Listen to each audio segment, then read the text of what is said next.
E por falar em sonho, toda a gente sonha com o melhor para os filhos. Começa logo com a escolha da escola que eles frequentam, já que é lá que passam grande parte dos primeiros anos de vida. É lá que brincam e é lá que aprendem a ser felizes e a crescer. Hoje mostramos-lhe uma escola diferente que valoriza o contacto com a natureza, a alimentação vegetariana e a brincadeira livre. Vamos espreitar. Nós vamos fazer ali, naquela zona que tem mais sombra, porque senão começa a ficar muito calor aqui. Na Escola Verdes Anos, em Lisboa, começa-se com a roda. Alunos e professores recebem o dia de braços abertos.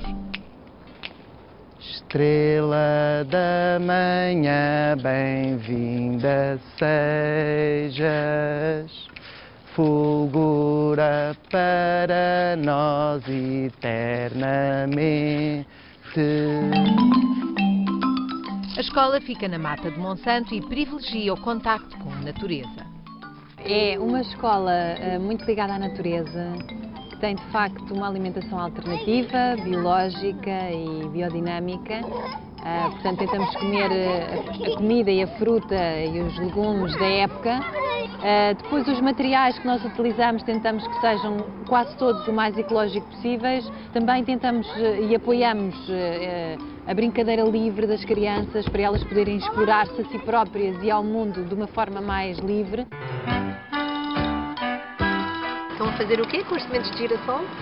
Estamos a pô-las neste frasco para comermos. E é bom? Não sabemos, ainda não provamos.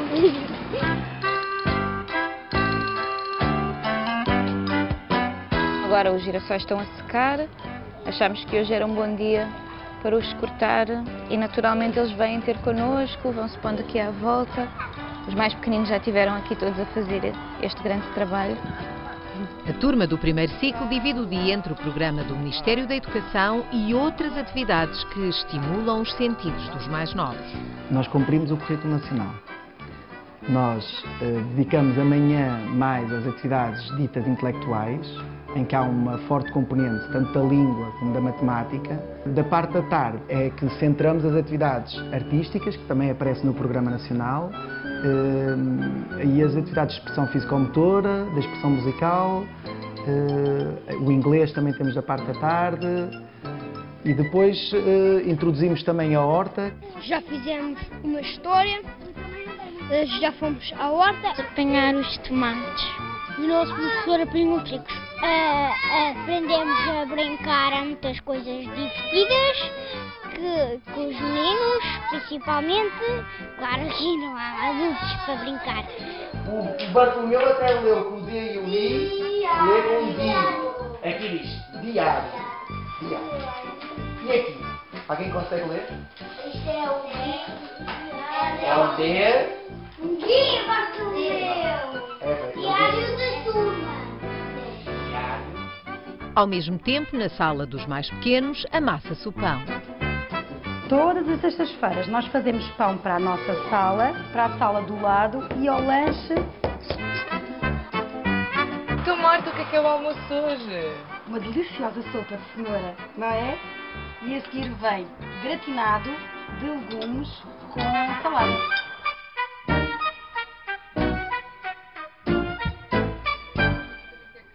Como já deve ter percebido, a fundadora desta escola, ou uma das, é a atriz da SIC, Joana Seixas. Ela está aqui comigo para nos contar. Olá, Joana. Olá, como é que começou esta aventura? Sim, foi mesmo uma aventura. Começou há 9 anos já. E das pessoas que fundaram já só resto eu. Mas, entretanto, foram-se juntando muitas pessoas à equipa, entre elas a Rita, que é agora a nossa diretora.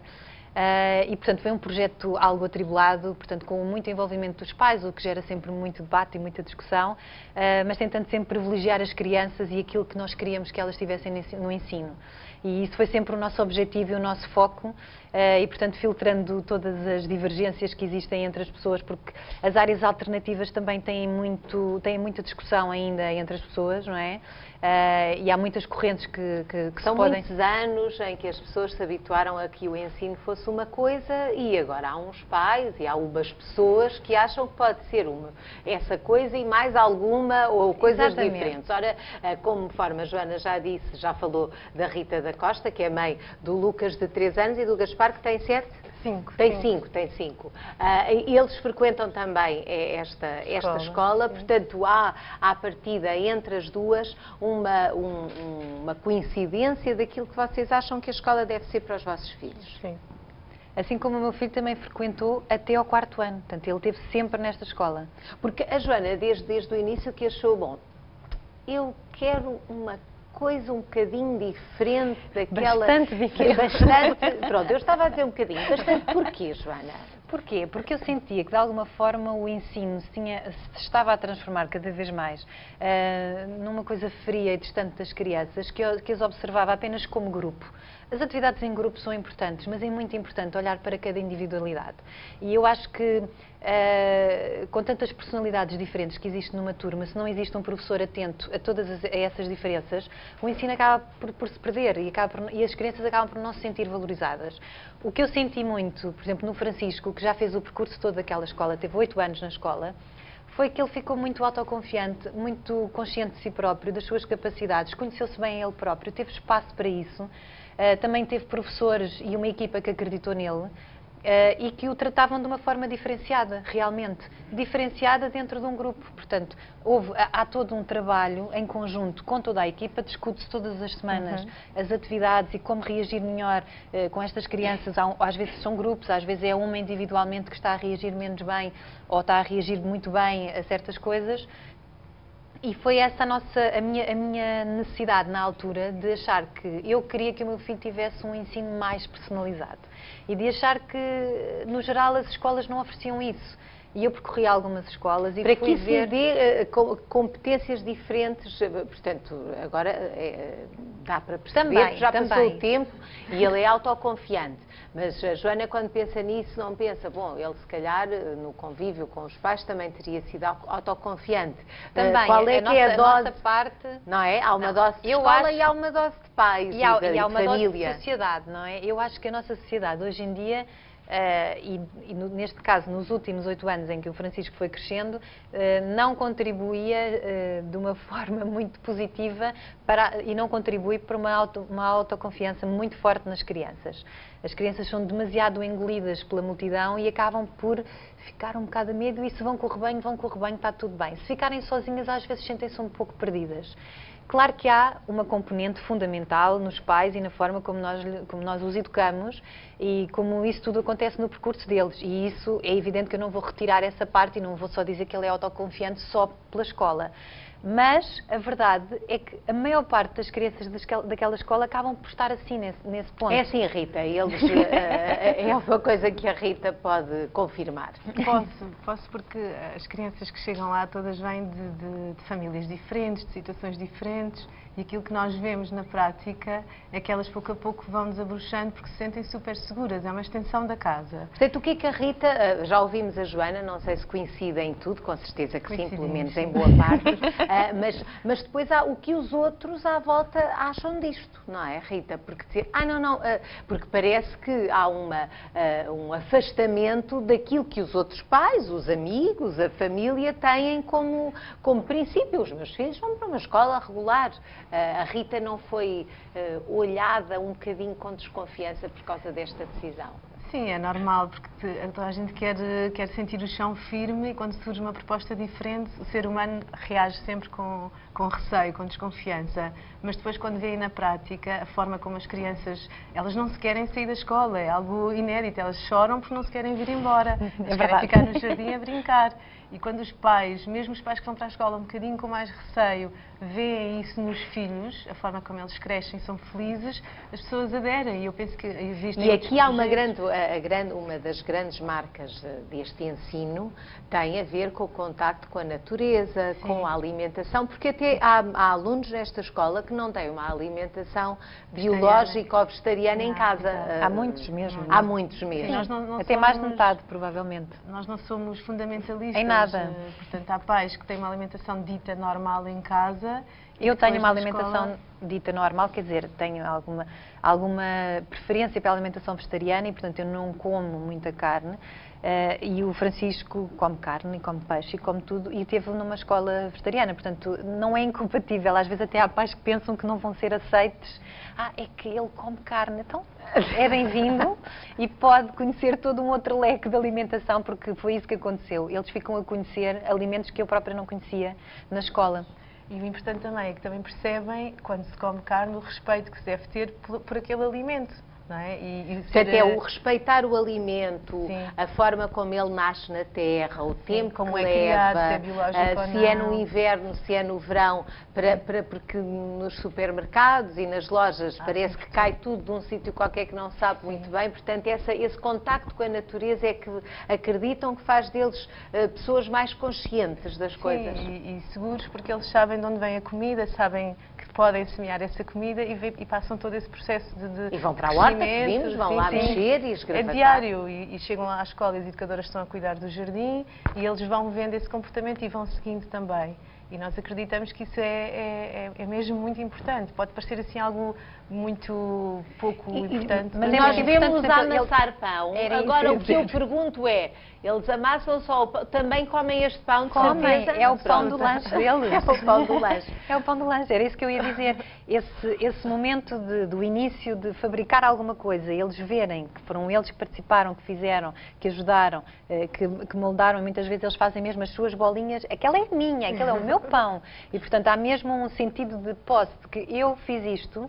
Portanto, não é só construir como em trabalhos manuais, portanto, no abstrato. Há uma coisa que eles cozinharam, ou fabricaram, ou processaram, e no final vem esse resultado.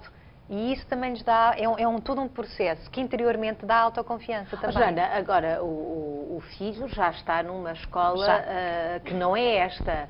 Como é que foi a adaptação? Foi muito boa. Ele foi para uma escola mais exigente, portanto, principalmente com um número maior de crianças por turma, porque nós, apesar de tudo, conseguimos ter um número bastante reduzido de crianças por turma, e o nosso objetivo é manter sempre essa qualidade no ensino. Mas ele integrou-se muito bem porque ele ia preparado para enfrentar, claro que, sei lá, o primeiro mês foi um bocado atribulado, porque ele tinha um cacifo e coisas que ele não estava habituado, mas essa transição é comum a qualquer criança que passe do 4º ano para o 5º ano. Porque de repente passa a ter muitas disciplinas, deixa de ter só um professor. Portanto, a mudança nessa altura também faz sentido e ele não teve problemas nenhum de adaptação a nenhum nível mesmo. Pronto, e isso aconteceu, neste caso aconteceu com quase todas as crianças que fizeram essa passagem. Umas com mais ou menos dificuldade e, portanto, que os pais tiveram que, se calhar, fazer alguns ajustes, mas quase todas adaptaram-se muito bem e à primeira na escola onde foram colocadas. Portanto, Rita, aqui a satisfação dos pais é perceberem que eles, a par de aprenderem as matérias que são exigidas pelo Ministério da Educação, aprendem coisas da vida. Sim, e são é essa a ideia. Mais coisas da vida do que se estivessem na rotina de casa-escola, casa-escola. Sim. Essa é que é a grande diferença da escola onde vocês decidiram investir o vosso tempo, a vossa disponibilidade e pôr os vossos filhos. Há outras possibilidades de ensino que fogem à escola dita convencional, à escola que o Estado e que muitos colégios oferecem, muitas escolas particulares.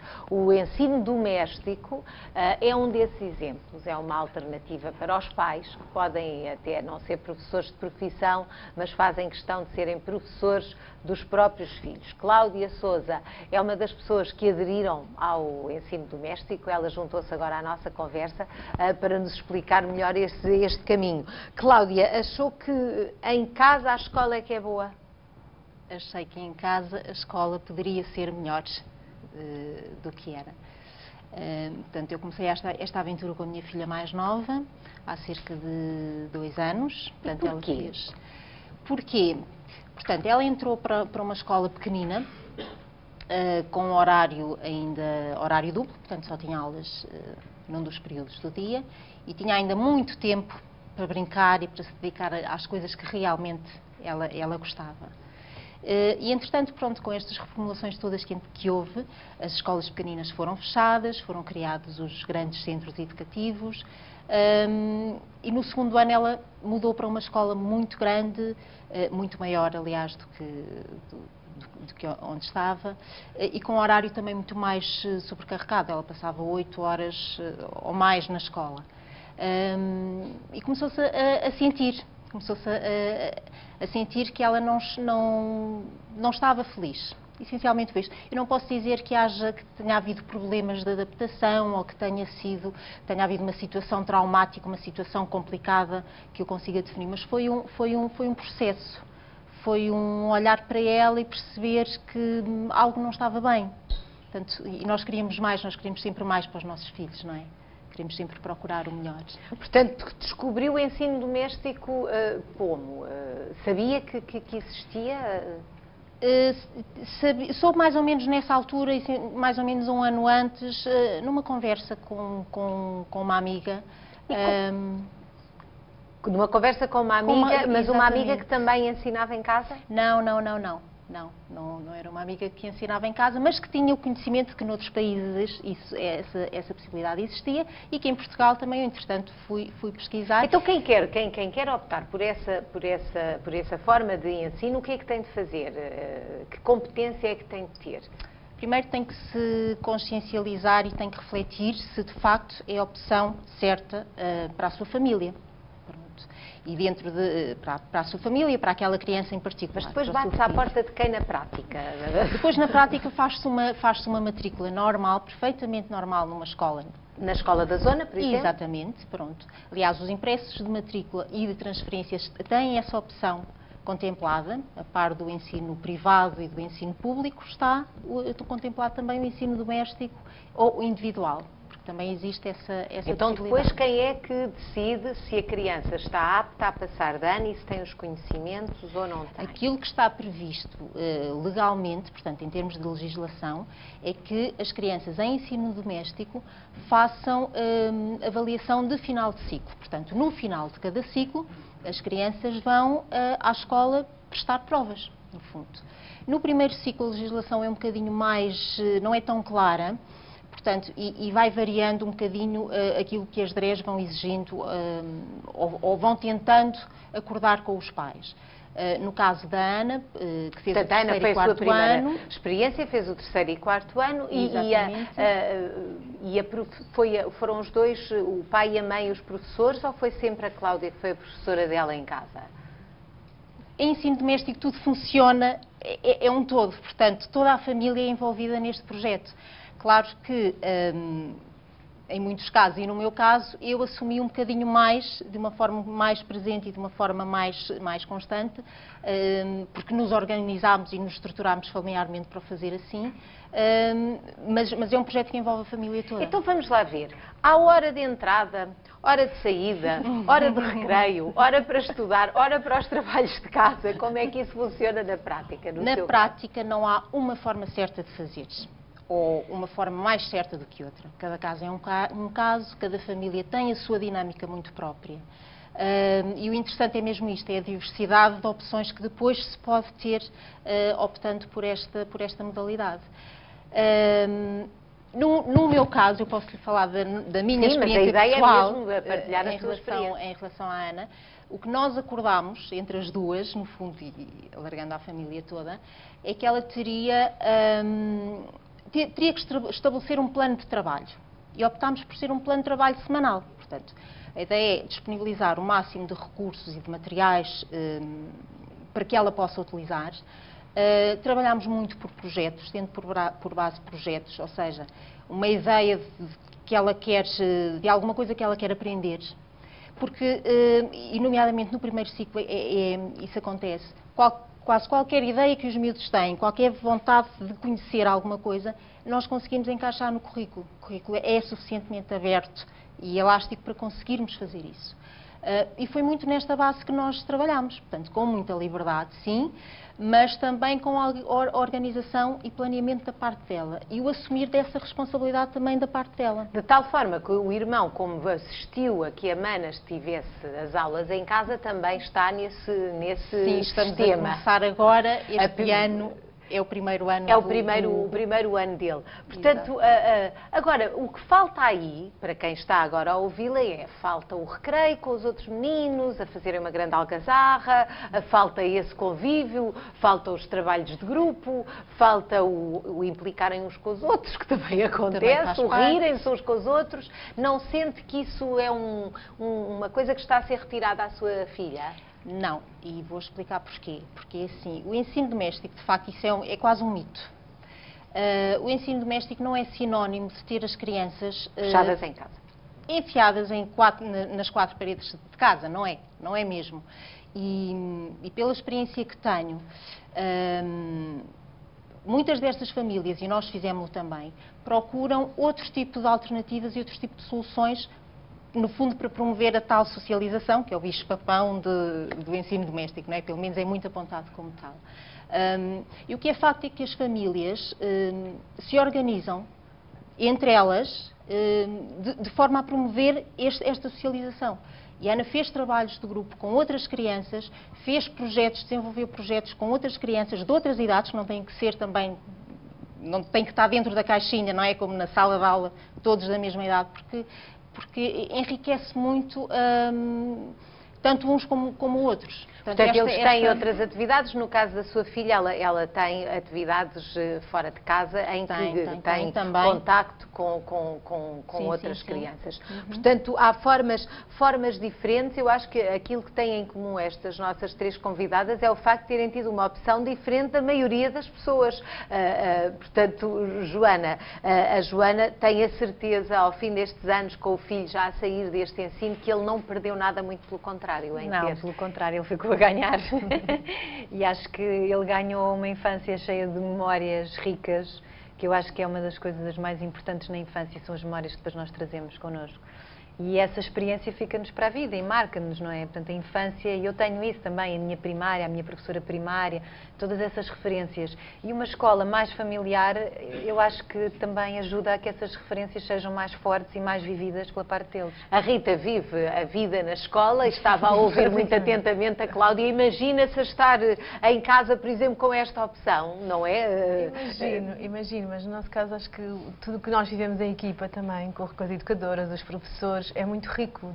Acaba por ser outro tipo de também, porque nós também estamos sempre a trabalhar com eles em projetos, mas eu acho que... Mas é curioso porque aqui há umas décadas havia muito mais o ensino doméstico, porque não havia escolas que levassem enfim, que existissem fisicamente perto das pessoas. Depois deixou de se ouvir falar nisso, agora há um número cada vez maior. Já são umas 200, Cláudia, de pais que aderiram a esta modalidade, ao ponto de haver um movimento também destes pais que serve para quê? A importância desse movimento? É no sentido de às vezes reclamarem algumas coisas junto do Ministério da Educação? Não? É assim, o movimento foi criado há um ano, está a fazer agora um ano, e o objetivo foi mesmo agregar e no fundo conseguir que estas pessoas todas que estavam dispersas pelo país e que estejam em contacto umas com as outras. Aliás, nós vamos ter agora um encontro no final do mês, no dia 28, 29 e 30 de setembro, no Forte da Fonte da Telha. Vamos ter o primeiro encontro de educação livre com MEL. Porque no fundo o movimento tem este nome, é o movimento de educação livre. O movimento de educação livre é de MEL. Bom, eu estava... Sim, diga. Da associação e que vai ser apresentado agora neste encontro é exatamente as famílias em rede. Portanto, estruturar e começar a criar núcleos pelo país inteiro destas famílias para que de facto não se sintam desamparadas. E a Cláudia, neste momento com a sua filha Ana, agora que parte para a educação do seu filho mais pequeno, já tem muito mais experiência do que quando se meteu nesta aventura, com certeza, não é? Portanto, esta partilha também é importante. Acontece que o meu filho não é mais novo. Ele não é mais novo? Não, eu pensei que tinha um filho mais novo que agora. Confundi talvez com o da Rita, será? Sim. É. Não, a Ana tem 10 anos, nós começámos este processo com este caminho com a Ana. Isto é um passo que foi passo a passo, porque tem que ser de facto uma decisão muito refletida. Mas há uma coisa que eu tenho de dizer, Cláudia. Ainda agora a Joana estava a dizer, o meu filho que tem memórias da professora, enfim, a sua filha Ana tem memórias da professora mãe. É uma coisa diferente. Muito obrigada às três por terem partilhado estas formas de levar os meninos, os mais pequenos, à escola. Uma salva de palmas para elas. Muito obrigada.